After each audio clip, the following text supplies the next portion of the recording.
এই দোকান আংশিক আগুনে জ্বলেছে।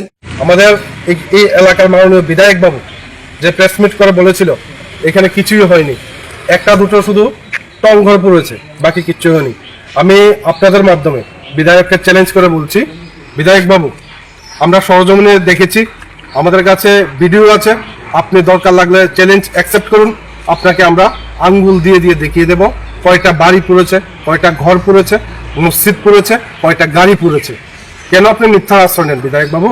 আপনি তো জনগণের প্রতিনিধি, আপনি শুধু হিন্দুদের প্রতিনিধি এমন না, আপনি মুসলিমের প্রতিনিধি, আপনি খ্রিস্টানের প্রতিনিধি, এবং আপনি রাজ্যের একজন দায়িত্বপ্রাপ্ত সংবিধানের শপথ নেওয়া মন্ত্রী।